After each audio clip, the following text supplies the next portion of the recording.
talk about making decisions, right? Yeah. Maybe not just personal or not just professional, but also maybe in a personal respect. Yeah, I mean, I think it's every day. Every day is a plethora of choices that you're going to make, and trying to decipher whether or not it's a good one, it's a bad one, it's the right one. How do you know in your gut that this is a good decision? How do you know, okay, if this is a good decision, but is a right decision? So intuition, using your intuition to make decisions. Yeah. Absolutely. So, okay, I think not the last, but one of the big decisions I made was to go back into the restaurant management. I was in restaurant management for, I want to say several years, like I would say a little less than 10.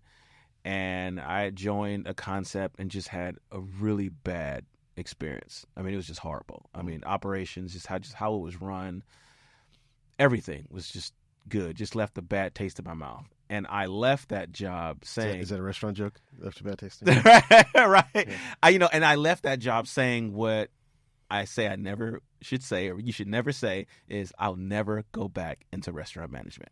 Which is something that I said myself. Like I literally, I was like, I'm not doing it. And I did a few other jobs in the meantime, and I just kind of did what I wanted to do, try to kind of find my way in a way. And I was already married, and then we got pregnant. And we're expecting our first child. And it was like, all right, well, I got to get all my ducks in line. I got to make sure I have a steady income.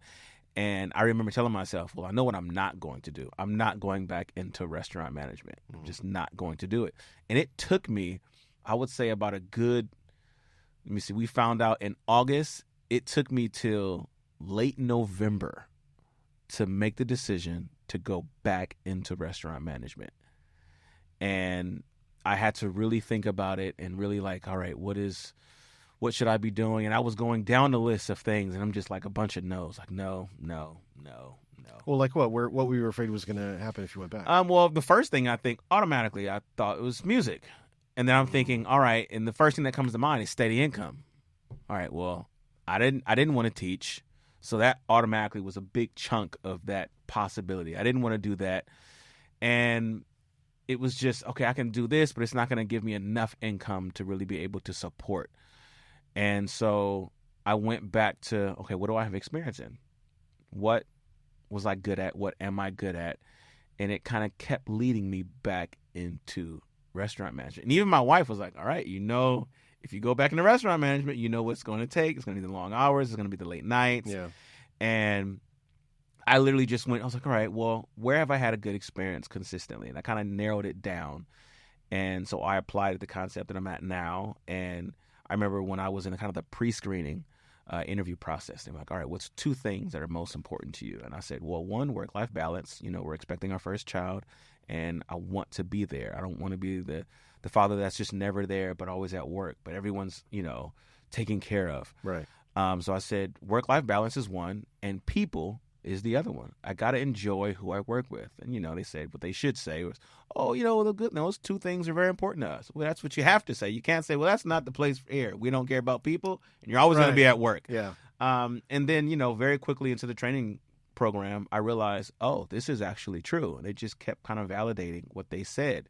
No, we really care about people, and we care about what goes on outside of, what you do. Yeah, because a lot of companies will say that just to Yeah. entice you, to get you to sign up, but like it's hardly ever the reality. No, and it's not the reality for a lot of people. Yeah. It's where you've got to, especially for me, as a father, there's that aspect of I got to be able to support my family, Right. and that was important. But then I have to be happy with what I'm doing. If not, I'm going to come home angry every single night. Yeah. And then they're going to get the worst of me every time I come home. But I had to meditate on it. I had to sit on it. Like I said, we found out in August. I didn't make the decision till November. And I had to, for me as a person of faith, I had to pray on it and make sure this was the decision that God wanted me, to take. But I had to really put it on paper and say, all right, what is the good? What is not necessarily the bad, but like, what is the benefits of doing this? Yeah. I get the steady income. I get this, okay, what are the things I know are going to come that I'm not going to enjoy? Inventory, right? I don't like getting up at 4 o'clock in the morning, but it's a part of the job. I know I'm going to have to do this. And just how to just put it all on paper and see which list is longer, the pros or the cons.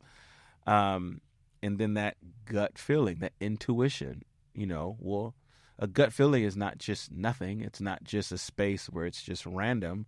The gut feeling is information. The gut feeling is experience. The gut feeling is knowing what you've done this before. What are those lessons that you learned?